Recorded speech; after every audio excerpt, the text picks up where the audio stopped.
Hey, welcome. This is the BTonez podcast. We're back again, and I have just one question for you. Actually, a few questions.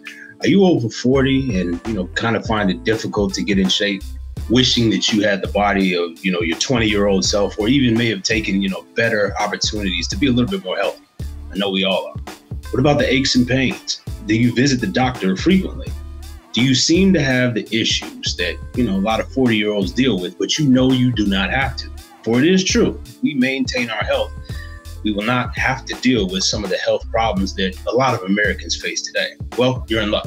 Today, I have a very special guest with me, a brother that I've had here before. And today, we're going to be specifically talking about consistency and discipline and why it can even be easy and even fun after you're 40. Earl, how's it going today, man? It's good to see you, brother. Glad you're back here with me.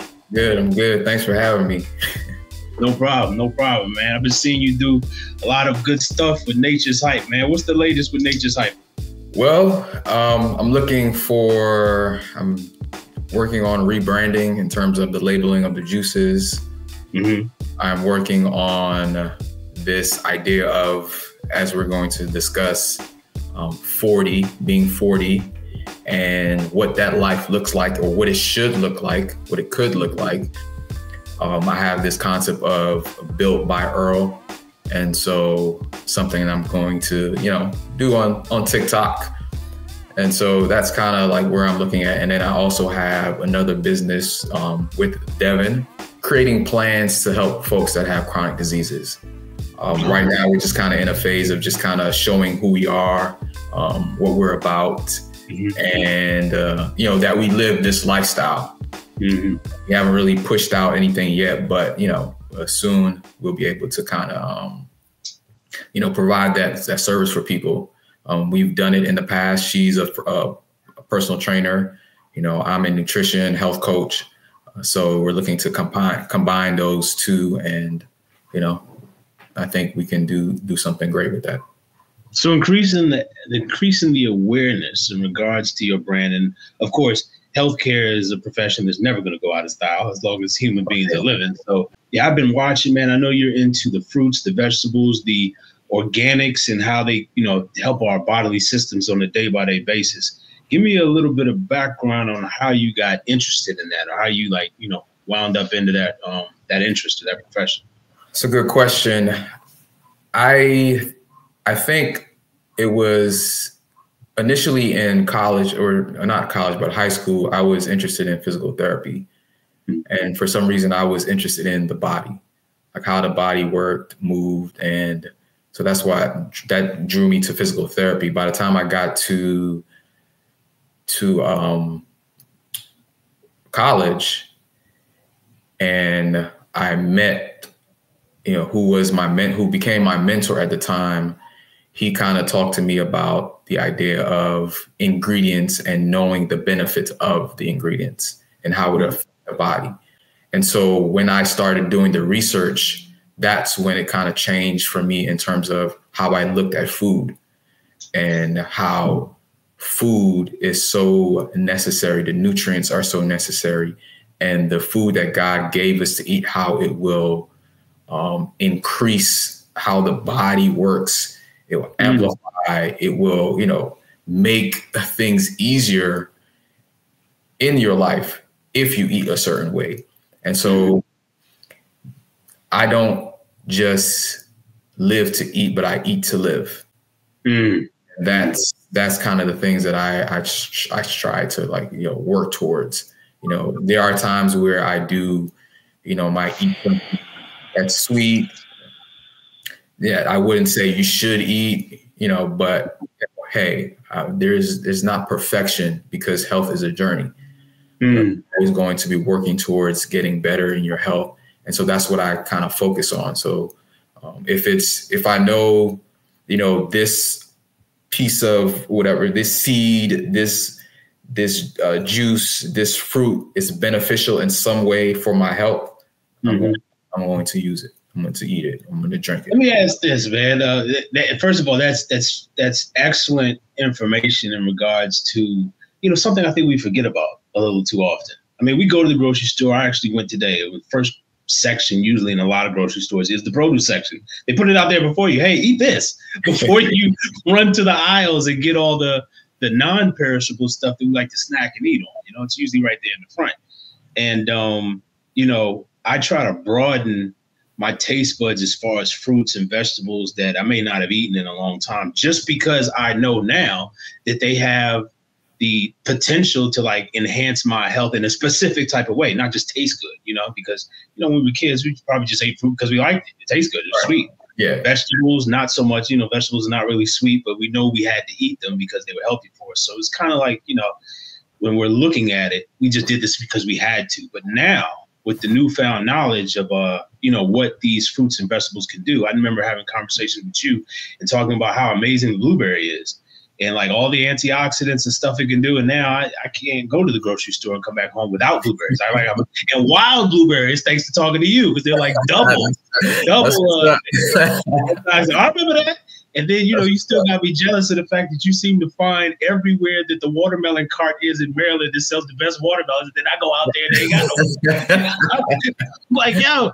I'm like, yo, I need these watermelons from heaven. You know what I'm saying? Like, I got to get one because they be looking so good. But, you know, I always try to, you know, get the fruits that I do love and enjoy and at least try like another one that I haven't had before and, you know, look into its nutritional properties and so forth. So what are some of the fruits that you've tried that you know, didn't regularly eat that you like started eating? You was like, man, this is like really excellent. Tastes good for the body. Do you have any? Fruits that I haven't, well, it's not really a fruit. I guess it's considered a vegetable, but beets. Beets? Yeah, so I was just talking about this with some coworkers today about beets. Beets, it doesn't have one of those tastes that you would really enjoy. Right. But it's really good for you. And because of the nitrates, and they've done a lot of studies when it comes to like cyclists, runners, using beets before a competition, a workout, whatever, and the amount of energy that it gives, how it helps with the blood flow.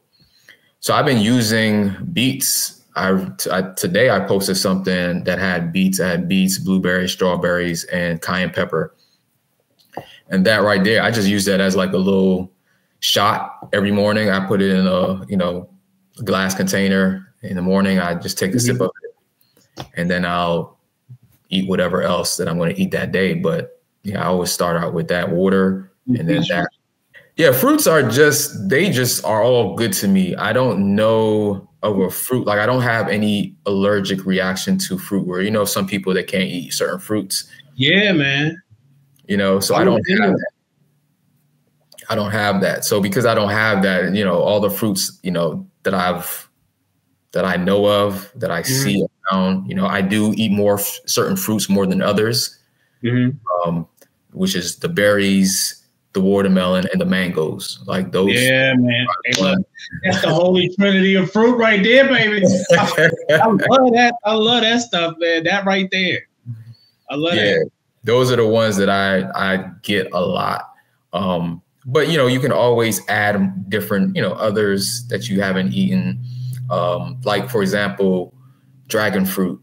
Like dragon fruit doesn't really have a taste. The yellow one has a sweeter taste, but it's really good for the gut.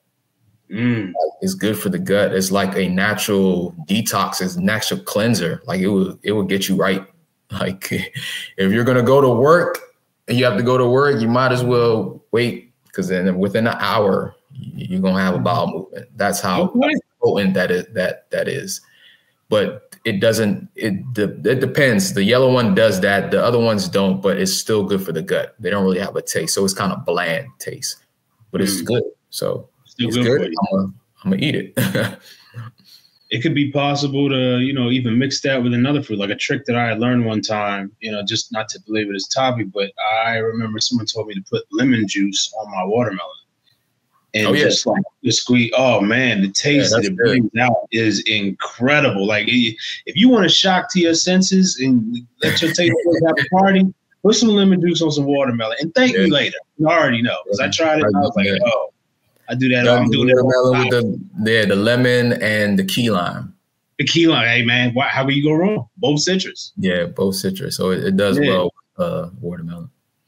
But getting into the practicalities of being 40, man. What are some of the, I guess, ailments that are common amongst 40 years old that you've encountered, maybe with yourself or with your family? And what are some, I guess, practical methods to start overcoming those challenges? Well, stiffness, muscle pain, muscle aches, and then when you actually do some type of, activity and then, you feel the muscles being tight. I know a few guys that are dealing with back pain, shoulder pain. It's a lot of those muscle ailments. You walk one day and you feel the crack and you're like, oh, what was that? You wake up in the morning and you feel some pain somewhere and you're wondering because it's not the same anymore because especially, sometimes if I stay in the bed too long, like my lower back will hurt. And I don't know if it's it could be the bed. But, you start thinking about all these different things. Now you're basing everything now on comfort. Yeah. How can you be comfortable? How can you not? Do you wear proper shoes? You have to look at all these different things to alleviate some of the certain pains that you have. And it could be dealing with comfort, like how you walk, are you walking? Are you sitting up straight? Are you are you leaning? Because I know I kind of like slouch. Yeah, man. Hey, I don't know about you, but I remember when I was young, when the elders used to tell us, you shouldn't lean like that back in your car. You're going to have back pain when you grow up. They always used to tell me that. Never believed them until, you started experiencing it. And then worse off, it's a personal thing with me. I had my workspace was different for a very long time. Working from home, I didn't have an office set up because I was always going into the office for so long. And the chair that I did have that I would sit in didn't have proper lumbar support. And that is so important because the stability and the aches and pains that I would seem to lack later on came from all those days not having lumbar support when I'm sitting up straight and when I'm working kind of like what I'm doing right now. Right. But practically, and we're, speaking of practical remedies, moving on to that, I went out and bought me an ergonomic chair. That's what's up. Not only did I do that, but I started to evaluate and be more conscientious of how I sat down in seats. You know what I'm saying? I didn't want to slouch too much anymore. I started paying attention to, doing what the elders had taught me to do or were trying to teach me to do when I was younger. And it created not only, more comfort, but it gave me a little bit more motivation to do this. Like, how can I tighten up in every area? Because we've seen people who work out and who are incredibly fit after 40, and then we see people who are not. We're not, right. What are the differences? What are some of the practical things that you would suggest people do just right out of the gate to begin being more disciplined and more consistent with their health after 40? Sleep.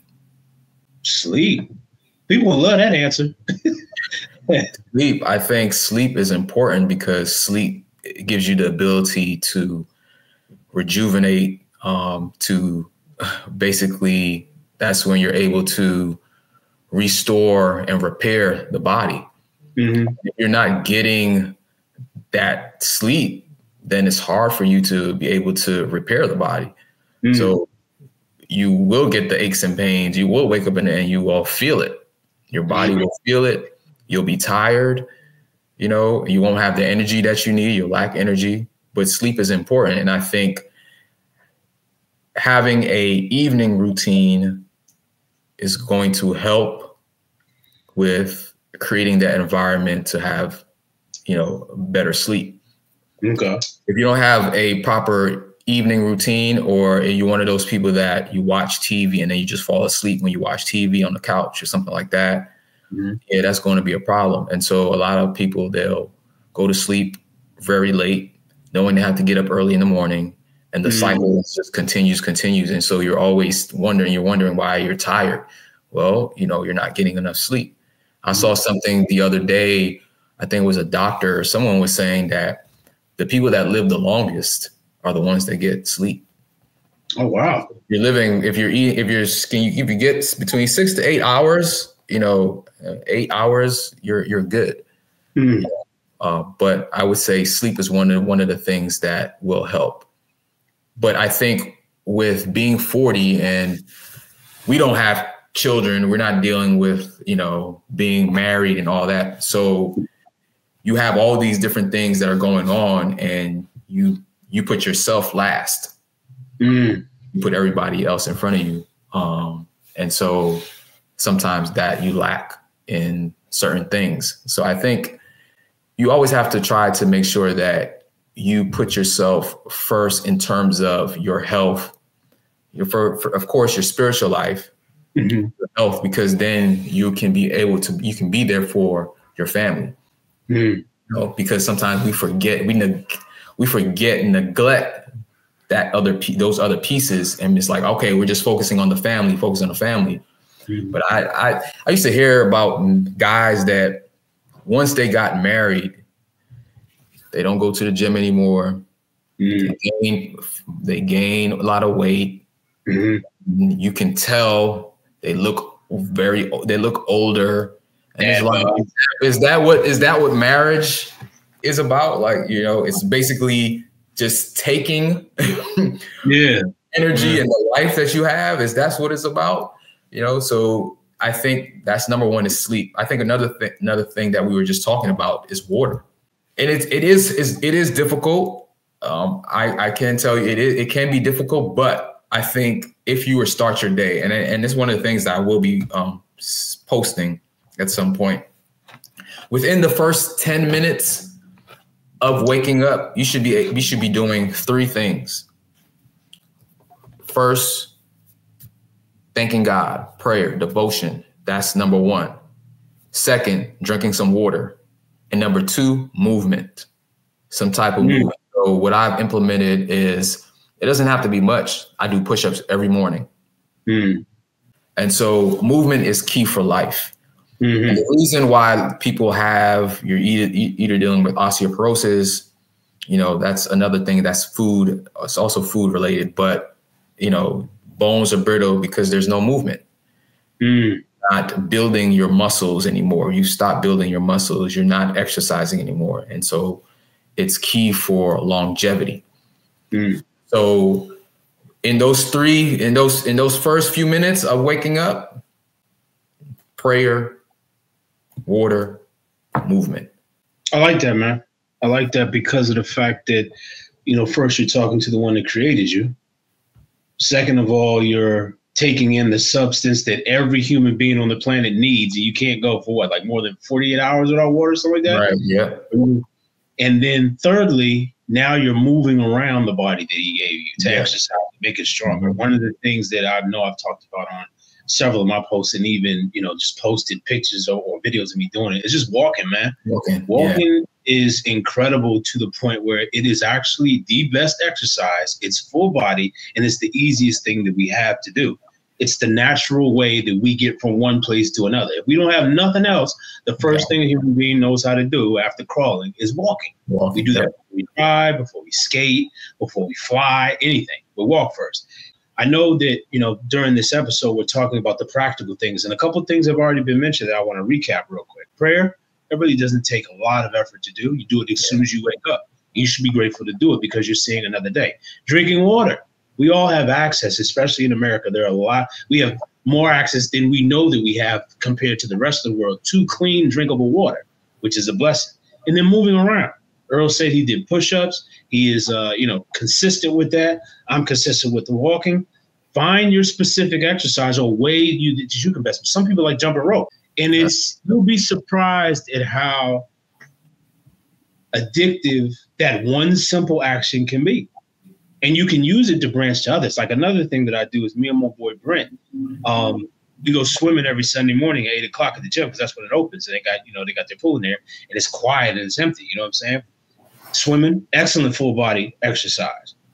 So what I try to do is make things enjoyable that I know, won't be grueling and it'll be healthy for me at the same time. So a simple thing that I would add to this, Earl, also, is if you could find like a partner, somebody to do it with. My brother, married, I told him I was jumping in there in the morning at 5 a.m. He started coming with me.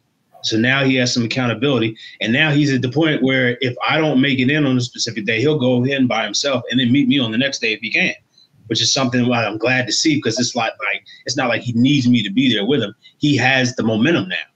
Right. And when you catch that momentum, it's fantastic. I think I told you this one before. I was dealing with someone that had, not dealing, but working with them.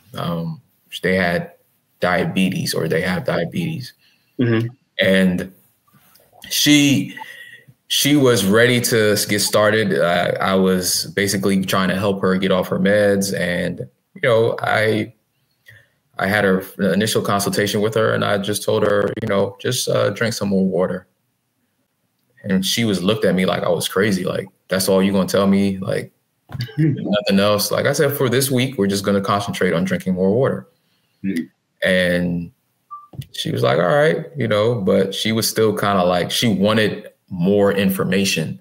Mm. And I think what happens sometimes when you give people more information, more things to do, that's when it becomes difficult. Like, right. It's like, oh, why? It's like this mountain that they have to overcome and climb. And it's like, I can't do all of this. Like, it's too much. Mm. And so she wasn't really thinking about it that way. She was just kind of like, well, I'm here and he's giving me this consultation and I'm looking for this elaborate plan. And I'm just, my initial thing to her was just drink some water. So the next week she comes back and she says, I feel so good. Like, I was having this pain and, I don't have it anymore. And I was just drinking more water. It's like, see, there you go. A simple change, just drinking more water. And so I would tell her too, like, for example, sometimes these little changes can be difficult, but you have to create the atmosphere to create that habit, right? So if I know that once I get started my day that I will forget to drink water, that's why I put this, I have this water here. I put it next to my bed. So it's on the floor. So when I pray, and then I can just reach out down to the ground and drink my water. Then I can just get off my bed. I don't have to go but just one step out of my bed, and I can do my push-ups. That's right. I can do my squats with it. I don't have to do much in that space and time to create that habit. And so that's what I was trying to explain to her. Like, that is one of the habits that you need to have with this chronic disease that you're dealing with. Let you drink more water. And so when you're dealing with people that want to make these changes, you got to go easy on them, and you got to just continue to it's called crowding out, right? Adding more of the good things to their lives. And as they're using or doing more of the good things, whether it's eating more of the good things or the behavior, it starts to push out a lot of the bad behaviors that they have in their lives, right? So I recently was talking to someone who wants to sit down with Devin and I about, losing weight and getting into a program. And so she says to me that she drinks ginger ale at least 4 times a day. And usually when you talk to people, when it comes to health and you start talking to them about their nutrition, you can kind of see like where they're veering off just by talking to them and getting the idea of like a food diary. And I can look at the food diary and say, okay, this is the reason why you have this condition. Yeah. And sugar is a thing. So you're drinking ginger ale and you might think, oh, it has a lot of sugar in it. So you're drinking ginger ale. So I initially said to her, I just wanted to see, I said, stop drinking it. She's like, I can't do that. I drink that morning, noon. She giving me like the time of day that she's drinking it.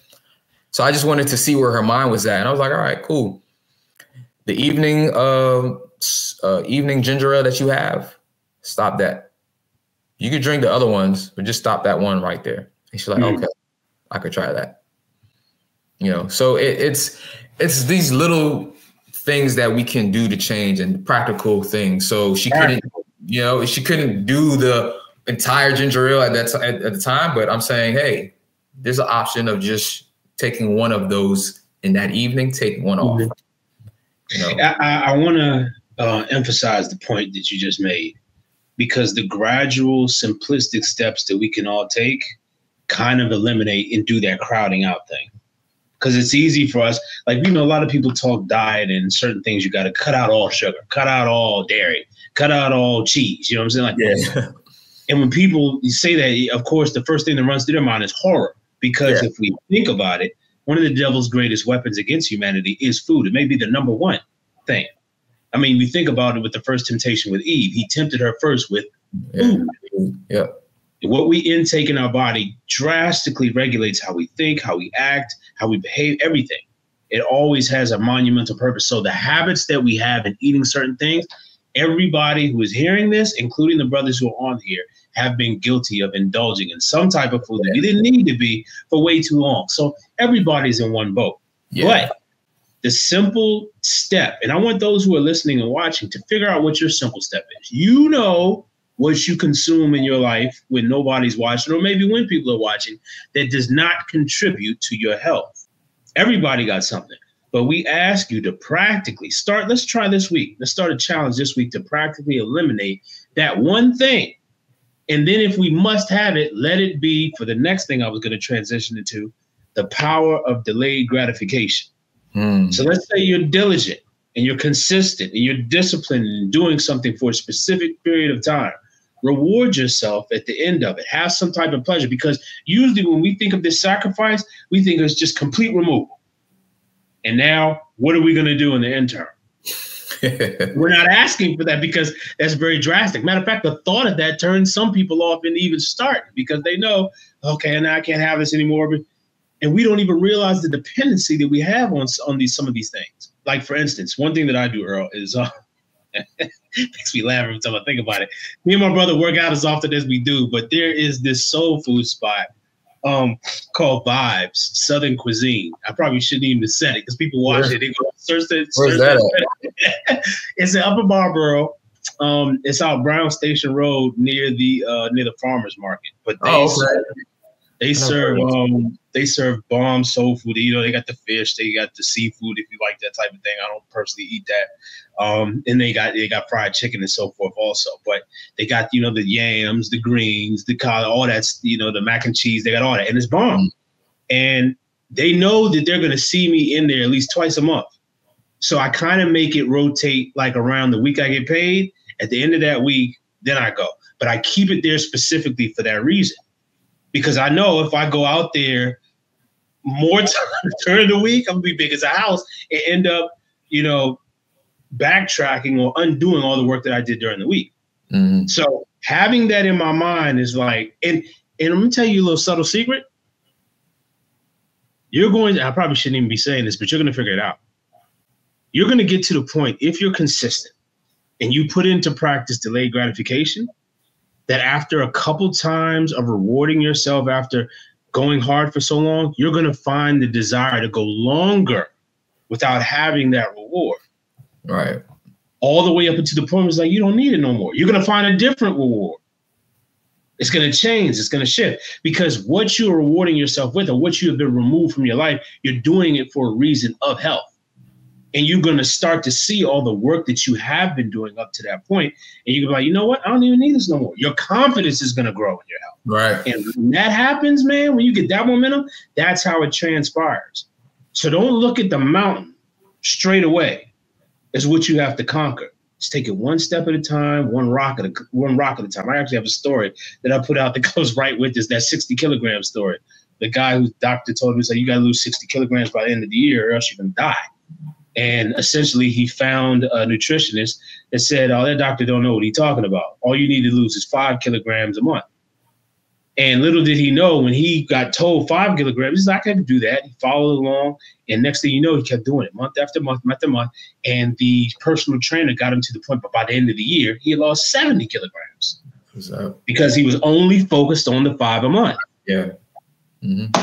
So that's how you do it. You break it up into small chunks. It's practical. It's easy. And if you can get somebody in your life that can hold you accountable, man. It can hold you accountable.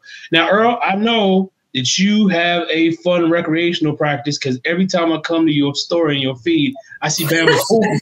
I see NBA hoopers. And just to put my area on blast, PG County got some of the baddest ballers, always have been. Rec center life, rec center culture in our area has always been a thing since I was born.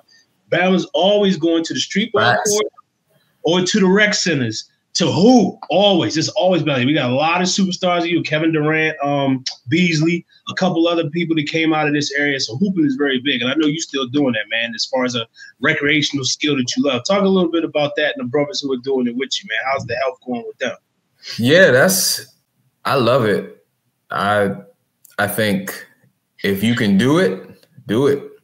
If you find some way to whatever activity that it is that you like to do, do it. For me, it's basketball. The basketball, I never stopped playing basketball.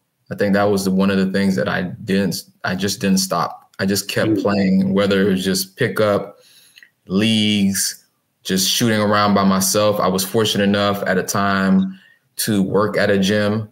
So it was very accessible for me to go and work out. So working out is great. But what's motivating sometimes for me is I play up at the heights. A lot of guys are older. There's a guy there who's probably in his 60s, has some knee surgeries, and he still runs up and down the court. He's still there. He's still out there doing it. And it's always amazes me when, you have guys that say they are like our age and they're like, yeah, I don't want to hoop anymore or whatever. And then I look at these guys here and they're still, Brad, they're older than us. At least 3 or 4 of them that are older than us, and they hoop. And so those are the things that, keep them you got to stay active. Right? You got to stay active. I know when I was 30, I was saying, I don't see myself playing basketball for much longer, or I wanted to stop at 30. And then I realized like I was getting better at 30. Like I was getting better. Like I feel like I'm better now than I was back then because just of the mental understanding of the game and how to play it and those things. I could shoot better than I did when I was in high school. For me, that's just exercise. I'm not trying to be in no league. I will still play leagues, but I'm not. There's no goal for me to do anything to play professionally or anything like. It's exercise. It feels good. It's just for me. It's like working out. Lifting weights. Yeah, you feel good. Even if it's that day when you don't feel like going and you do go. Yeah, man. You will never come out of that and say, man, I shouldn't have gone. Right. Never. It's always a great feeling to go. And I just like doing it, just shooting, getting better. Equally like you, like my thing is just the gym is like the sanctuary for me, man. I plug in my headset and just before I know it, I'll be pushing myself through some difficult exercises. But just like you said, man, when I leave the gym, I was like, man, that felt good. Yeah, I tell people all the time. It's like, the heaviest way to the gym is the front door. You get in there and you're going to see everybody who look just like you, a little better and a little worse, and everybody's in there getting it. And that's going to motivate you to do the same thing. But you got to get in there. I think what's great is seeing other people in the gym. Yeah. And that's a motivation too. Like you'll see. Like I know I was trying to wake up early, go to the gym, and I'm seeing people already in the gym, and I'm like, yo, they getting up at 4:30, get there by 5. Yeah, you know what I'm saying? So it's like there's people out there that are doing it because they know the benefits based on their schedule. So you're winning if you're going early in the morning to work out. Man. You're winning if you're going after work to work out.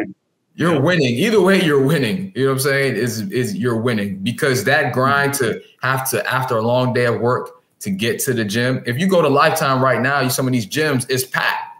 It's definitely, movement is definitely key. Playing basketball, that extra movement for me is key. And I don't do it a lot. I do it maybe once a week. Trying to get back to at least a little bit more, maybe twice. When you have stresses in life, like you need an outlet. Man. You need an outlet to do something than the 9 to 5, the back and forth, whether it's your job, the family life. Like you need that outlet. When I was going to Marymount my last 2 years, I was commuting, and I was taking a train my last 2 years. And so I would see people all the time, and they would just look, their faces were just like they have the hardest day. And you're doing that routine over and over and over again. I don't know what their life outside of that looked like, but you can see it in their faces. Yeah. And so you have to have some type of form of exercise energy, because exercise is definitely, it helps with endorphins. It helps with bringing down your cortisol levels. It helps with those things. Man, this has been a profound conversation, and a lot of gems have been dropping. I think they're practical and they're going to be easy to digest. And of course, there is more information. So before I get into the recap, man, I want you to state your social media handles where people can follow you and find a little bit more information about what it is that you do and offer. Where can they find you? So IG, Nature's Hype. Also have Nature's Hype Wellness Consulting, or Nature's Hype Wellness. You can find that. And then on TikTok is Nature's Hype as well. This is the brand. You see it here. Nature's Hype. Yeah. Okay. Nature's Hype. Yeah, man, just to recap for the listening audience, I encourage people to go out and try to find not only a fruit and vegetable that they know of and that you enjoy, and try to consume more of that. I know Earl mentioned beets early on and how fantastic they are for the body. You can try those if you'd like. And also dragon fruit, he mentioned. Something strange, something that we don't really, usually consume, especially in the States. See if you can find a fruit or a vegetable that you haven't had so much. I know soursop is another one that I have found, and I was like, oh, man, let me try this. And, try that out. And know that when you're consuming it, it's going to be good for your body. So it's not like finding like a new cake or a new ice cream or candy or something like that, which is going to taste good, but actually something that you can explore that's going to help you health-wise. Let's do that. And then we also did a recap over how important it is to get enough sleep. Make sure you're getting 6 to 8 hours per night. Because if you're feeling lethargic during the day, then that means you're not getting enough rest. And that can start as the foundation for a lot of other bodily ailments that you don't want. You also want to make sure you have your devotion, which is important, followed by your water, and then moving your body around, because you got to do that anyway. So find an exercise or something fun that you like, and start small, start slow, start manageable. And then always make sure you put into the practice of delayed gratification. Reward yourself for something. Don't look at the entire mountain or the entire scope of what it is you have to do and contemplate on that. But piece by piece, be consistent. Find an accountability partner if you need some help, someone who will do it with you, because chances are you'll be double more successful if you have somebody doing it with you. And then not only that, I believe the last thing we spoke about are fun exercises. So Earl's is basketball, my sanctuary is the gym, and I love to walk. What do you love to do? And if you have a hard time thinking about it, think back to some of the things you used to love to do as a child besides run around. And maybe you can find some happy medium and exercise that you can begin to put it in practice even now.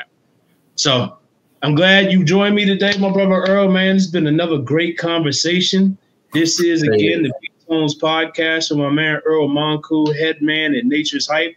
He's giving you his handles. You can find me at Mr.BTonez on Instagram. And you can also follow my business account, which is ToneMasters, LLC. All this information will be down in the details section for the easy links, because we like to make it easy for you. But, man, Earl, you got any closing words for the public? I would just say keep it simple. I think simple still works.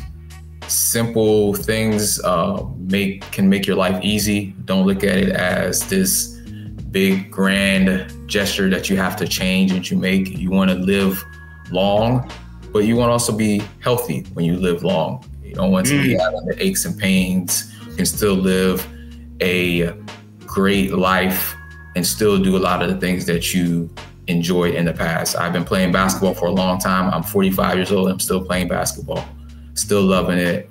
And once you eat the proper foods, you can continue to do things that you love for a long time, because now you're dealing with cutting down inflammation. Inflammation is key to having those type of issues. So, just make sure that you're doing simple things each day to help create those healthy habits. Well, I appreciate you, bro. Like I said before, and everybody else, may y'all bless and keep you until the next time we meet. This is the BTonez podcast, and I wish everybody peace and blessings. We'll see you next time.